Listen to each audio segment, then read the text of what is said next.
আসসালামু আলাইকুম সম্মানিত দর্শক। আশা করি আপনারা সবাই অবশ্যই ভালো আছেন।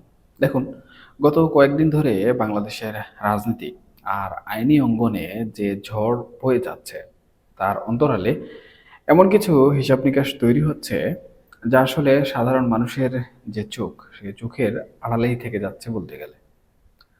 আমরা উপর থেকে যা দেখছি, আন্তর্জাতিক অপরাধ ট্রাইব্যুনালের বিচার, ক্ষমতাচ্যুতির পর আইনি কড়াকড়ি কিংবা রাজপথের রাজনৈতিক উত্তাপ, তার পেছনে কিন্তু রয়েছে বিশ্ব ভূ-রাজনীতি আর আন্তর্জাতিক আইনের এক মহা জটিল খেলা। শেখ হাসিনার দেশে ফেরা, আদালতে আত্মসমর্পণ করা কিংবা তার বিচার প্রক্রিয়ার ভবিষ্যৎ নিয়ে যে আন্তর্জাতিক জলঘোলা শুরু হয়েছে, তা কেবল ঢাকার রাজনীতির ভেতরের কোনো বিষয় বলে আসলে মনে হচ্ছে না। এর সাথে জড়িয়ে গেছে দিল্লি, জেনেভা, নিউ ইয়র্ক থেকে শুরু করে ইউরোপের একাধিক প্রভাবশালী দেশের কূটনৈতিক স্বার্থ। দর্শক, আজকে এমন কিছু গোপন আইনি জটিলতা আর ভূ-রাজনৈতিক হিসাব নিয়ে আলোচনা করব, যা শেষ পর্যন্ত আপনারা শুনলে অবশ্যই বুঝতে পারবেন কেন এই বিচার এবং ক্ষমতা পরিবর্তনের রাজনীতি এক অদ্ভুত রকমের মোড়ের মাথায় এসে বর্তমান সময়ে দাঁড়িয়ে গেছে। দর্শক, শুরুতেই আমাদেরকে নজর দেওয়া দরকার জাতিসংঘের এক অভূতপূর্ব এবং নজিরবিহীন একটি সিদ্ধান্তের দিকে, যা বর্তমান সরকারের জন্য এক বিরাট আইনি ট্র্যাপ বা ফাঁদ তৈরি করেছে বলে বলা চলে। শেখ হাসিনা আর তার সহযোগীদের বিরুদ্ধে যে গণ অভ্যুত্থান দমনের অভিযোগ আনা হয়েছে, সেই মামলার অন্যতম প্রধান ভিত্তি বা প্রমাণ ধরা হয়েছিল জাতিসংঘের মানবাধিকার কাউন্সিলের তদন্ত রিপোর্টকে। কিন্তু গত বৃহস্পতিবার ট্রাইব্যুনালের শুনানিতে যে বিস্ফোরক তথ্যটি সামনে এলো, তা এক কথায় বাংলাদেশের বিচার বিভাগীয় যে ইতিহাস, সেই ইতিহাসে এক বড় রকমের ধাক্কা। ট্রাইব্যুনালের প্রসিকিউশন স্পষ্ট করেই স্বীকার করতে বাধ্য হয়েছেন যে জাতিসংঘ তাদের রিপোর্টের পেছনে যেসব সাক্ষীর জবানবন্দি নিয়েছিল, তাদের নাম বা পরিচয় বাংলাদেশ সরকারকে দিতে পুরোপুরিভাবে এখন অস্বীকার করেছে। দর্শক, এখন প্রশ্ন উঠতেই পারে যে আন্তর্জাতিক সংস্থাটি ঘটনার তদন্তে সরাসরি মাঠে নেমেছিল, তারা কেন আসলে হঠাৎ করে নিজেদের প্রস্তুত করা সাক্ষীদের পরিচয় গোপন করতে চাচ্ছে? এখানে কারণটা কিন্তু খুব সোজা এবং আন্তর্জাতিক আইনি যে কাঠামো, সেই কাঠামোর সাথে গভীরভাবে সম্পর্কিত। জাতিসংঘের মানবাধিকার কাউন্সিল স্পষ্টভাবে জানিয়ে দিয়েছে তারা আন্তর্জাতিক মানবাধিকার নীতি অনুযায়ী যে কোনো ধরনের মৃত্যুদণ্ড বা ক্যাপিটাল পানিশমেন্টের চরম বিরোধী।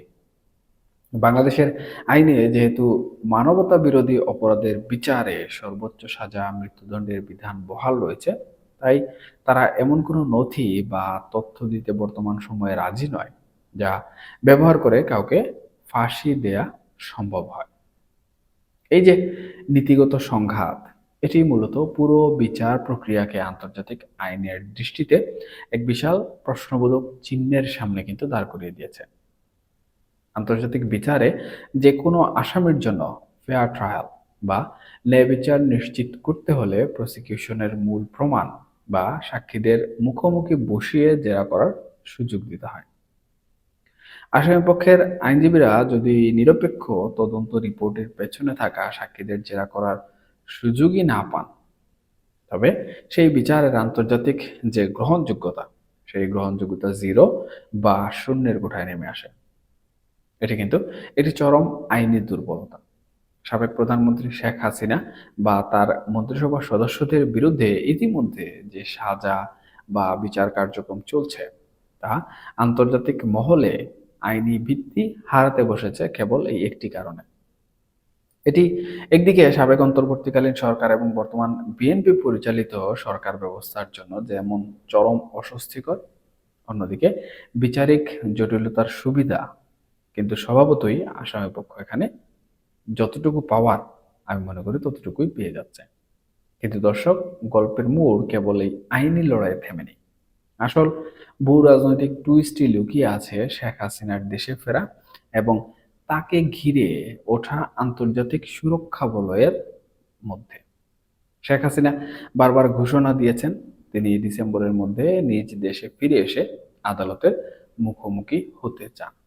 শুরুতে অনেকে এটাকে নিছকই এক ধরনের রাজনৈতিক কৌশল বা মাঠ গরম রাখার বার্তা হিসাবে ভেবে নিয়েছিলেন বা ধরে নিয়েছিলেন। কিন্তু সম্প্রতি দিল্লির বুক থেকে তার সরাসরি বক্তব্য এবং আন্তর্জাতিক গণমাধ্যম রয়টার্স ও এএফপি কে দেয়া সাক্ষাৎকার পুরো আন্তর্জাতিক এই সমীকরণটাকে পাল্টে দিয়েছে। আন্তর্জাতিক কূটনৈতিক অঙ্গনে জোর আলোচনা চলছে। ভারত কিন্তু কখনোই শেখ হাসিনাকে বল প্রয়োগ করে বা হস্তান্তরের মাধ্যমে জোরপূর্বক বাংলাদেশে পাঠাবে না। এটি ভারতের নিজস্ব নিরাপত্তার দৃষ্টিকোণ থেকে এবং তাদের ঐতিহাসিক যে কূটনৈতিক সম্পর্ক, সেই কূটনৈতিক সম্পর্কের জায়গা থেকে কোনো বাস্তবসম্মত বিকল্প নয়। তাহলে শেখ হাসিনা যদি নিজের ইচ্ছাতেই দেশে ফেরত আসতে চান, তবে তার পরিণতি কি হবে? দিল্লি সূত্রে আন্তর্জাতিক গণমাধ্যম দ্য ডিপ্লোম্যাট যে চমকপ্রদ তথ্য প্রকাশ করেছে তা শোনা মাত্র যে কেউ আমার দৃষ্টিতে থমকে যাবে। ভারত শেখ হাসিনার নিরাপত্তার বিষয়টি নিশ্চিত করতে আন্তর্জাতিক কূটনৈতিক স্তরে অন্তত কয়েকটি প্রভাবশালী ইউরোপীয় দেশের সাথে নেপথ্য যোগাযোগ চালিয়ে যাচ্ছে। ঢাকার কূটনৈতিক মহলেও কিন্তু এই খবর এখন আর গোপন নেই। কেবল ভারত নয়, বরং পশ্চিমা 5টি শক্তিশালী রাষ্ট্র এবং একাধিক আন্তর্জাতিক সংস্থা এখন বাংলাদেশের বর্তমান পরিস্থিতি, আওয়ামী লীগের রাজনীতিতে ভবিষ্যৎ অবস্থান এবং শেখ হাসিনার ব্যক্তিগত যে নিরাপত্তা, সেই নিরাপত্তা নিয়ে নিবিড় পর্যালোচনা করছে এবং আলোচনা চালিয়ে যাচ্ছে। সুপ্রিয় দর্শক, বিষয়টিকে আরো জটিল করে তুলেছে দেশের অভ্যন্তরীণ কিছু সাম্প্রতিক সহিংস ঘটনা। উদাহরণস্বরূপ, বিশ্বখ্যাত ক্রিকেট তারকা সাকিব আল হাসান কিংবা সাবেক শিক্ষামন্ত্রী মুহিবুল হাসান চৌধুরী নওফেলের বাসভবনে হামলার পর আন্তর্জাতিক মিডিয়াতে যে বার্তাটি গেছে তা মোটেও কিন্তু ইতিবাচক নয়। সাকিব আল হাসান রয়টার্সকে স্পষ্ট করে জানিয়েছেন তিনি নিরাপত্তা পেলে দেশে ফিরবেন, অন্যথায় শেখ হাসিনার সাথে একইভাবে ফিরে আসবেন। দর্শক, একজন বৈষয়িক স্পোর্টস আইকন যখন রাজনৈতিক প্রতিহিংসা ও নিরাপত্তার অভাবের কথা আন্তর্জাতিক কোনো প্ল্যাটফর্মে তুলে ধরেন, তখন পশ্চিমাদের কাছে বাংলাদেশের অভ্যন্তরীণ যে আইন শৃঙ্খলা পরিস্থিতি, শান্তি শৃঙ্খলা এবং আইনের শাসন, এগুলো নিয়ে কিন্তু খারাপ একটি সংকেত পৌঁছায়। পশ্চিমা যে পরাশক্তিগুলো রয়েছে, সেই পরাশক্তিগুলো এবং আন্তর্জাতিক দাতা গোষ্ঠী, তারা কিন্তু মূলত বাংলাদেশে তাদের বিলিয়ন ডলারের বিনিয়োগ, বড় বড় অবকাঠামোগত প্রজেক্ট এবং এই অঞ্চলের ভূ রাজনৈতিক স্থিতিশীলতা নিয়ে মারাত্মক উদ্বিগ্ন। তারা ভালো করেই জানে একটি বৃহৎ রাজনৈতিক দলকে পুরোপুরি মাঠের বাইরে রেখে বা তাদের নেতাকর্মীদের চরম নিরাপত্তার ঝুঁকিতে ফেলে এই দেশে আসলে দীর্ঘমেয়াদী স্থায়িত্ব বা শান্তি আনয়ন করা সম্ভব নয়। আর ঠিক এই জায়গাতেই আন্তর্জাতিক শক্তিগুলো একটি বিশেষ মধ্যস্থতা বা রিকনসিলেশন প্রক্রিয়ার রূপরেখা নিয়ে বর্তমান সময়ে কাজ করতে শুরু করেছে।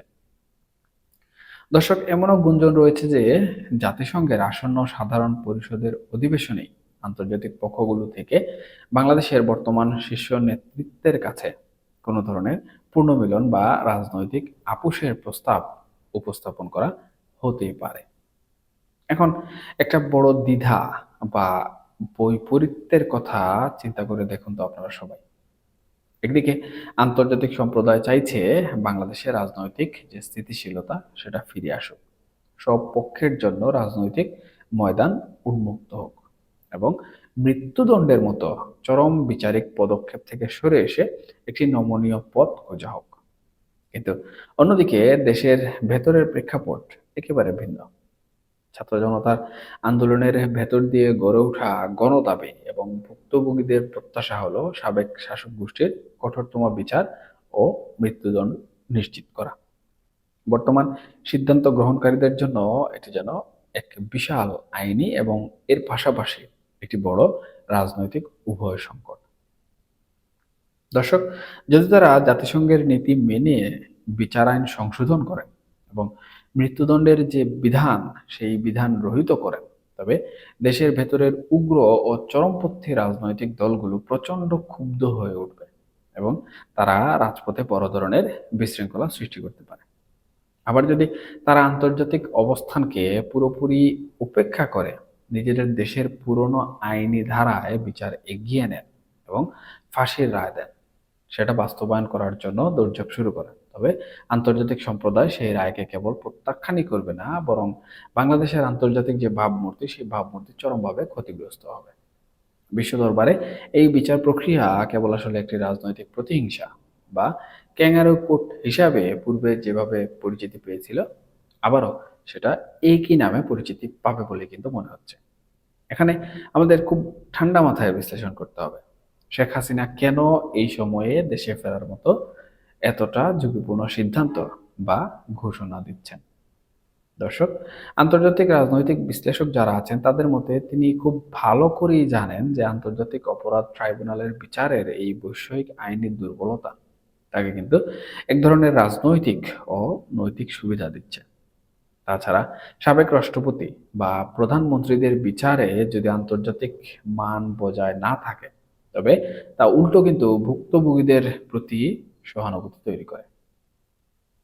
ইতিহাসে আমরা কিন্তু দেখেছি, যখন কোনো রাজনৈতিক নেতা বা কোনো রাজনৈতিক দলকে চরম কোণঠাসা করার চেষ্টা করা হয় এবং বিচার প্রক্রিয়া প্রশ্নবিদ্ধ হয়, তখন তাদের জনসমর্থনের একটি বড় অংশ আবার কিন্তু নতুনের রূপ নিয়ে রাজনীতির মাঠে ফিরে আসে। দর্শক, ভারতের ভূমিকাও কিন্তু এখানে অত্যন্ত সূক্ষ্ম এবং কৌশলগত।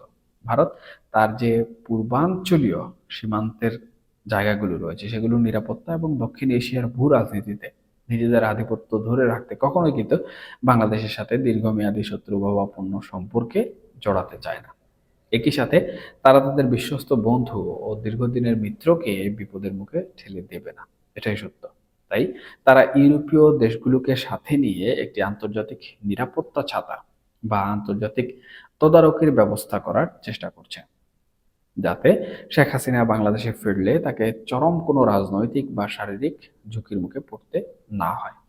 এমনকি এর আগে অন্তর্বর্তীকালীন সরকার যেভাবে মৃত্যুদণ্ড প্রাপ্ত ব্যক্তিদের ক্ষেত্রে বিশেষ আইনি সুবিধা দিয়েছিল, সেই একই ধরনের নজিরও কিন্তু এই রাজনীতিতে বড় একটি ভূমিকা রাখছে। দেখুন দর্শক, দিন শেষে এই পুরো পরিস্থিতি আমাদেরকে আসলে এমন এক সত্যের মুখোমুখি এনে দাঁড় করিয়ে দেয়, যা আমরা অস্বীকার করতে পারি না। রাজনীতিতে আসলে কোনো কিছু চূড়ান্ত নয়, এবং আইনের শাসন প্রতিষ্ঠা করতে হলে আন্তর্জাতিক যে মানদণ্ড, সেই মানদণ্ড মেনে চলার কোনো ধরনের বিকল্প নেই। দর্শক, আমরা সূচনায় যে প্রশ্নটি নিয়ে আলোচনা এখানে শুরু করেছিলাম, কেন বিচারিক জটিলতা এবং আন্তর্জাতিক চাপ একসাথে রূপ নিচ্ছে, তার মূল উত্তরটি কিন্তু এখানেই নিহিত। জাতিসংঘ যখন তথ্যের যোগান বন্ধ করে দেয়, আর ইউরোপীয় শক্তিগুলো যখন পর্দার আড়ালে নিরাপত্তার নিশ্চয়তা চাইতে শুরু করে, তখন আসলে বুঝতে হবে বাংলাদেশের ক্ষমতা এবং বিচারের যে রাজনীতি, সেই রাজনীতি এখন আর কেবলমাত্র দেশের অভ্যন্তরীণ যে চার দেয়াল, সেই চার দেয়ালের মধ্যে কোনোভাবেই সীমাবদ্ধ নেই। এটি কিন্তু এখন বিশ্ব কূটনৈতিক টেবিলের এক জটিল খেলা। বাংলাদেশের ভবিষ্যৎ রাজনৈতিক স্থিতিশীলতা, আন্তর্জাতিক বিনিয়োগ এবং বিচার ব্যবস্থার নিরপেক্ষতা শেষ পর্যন্ত কোন দিকে যাবে, তা নির্ভর করছে আন্তর্জাতিক সমঝোতা এবং দেশীয় রাজনীতির বাস্তবমুখী যে সিদ্ধান্ত, সেই সিদ্ধান্তের উপর। রাজনীতির এই জটিল চালচিত্র কোন দিকে গড়ায়, তা আমাদের কেবল সময়ের বিবর্তনেই দেখতে হবে। এখনকার মতো এ পর্যন্তই। সবাই ভালো থাকবেন, সুস্থ থাকবেন। দেখা হবে পরবর্তী কোনো আলোচনায়। ধন্যবাদ সবাইকে। আল্লাহ হাফেজ।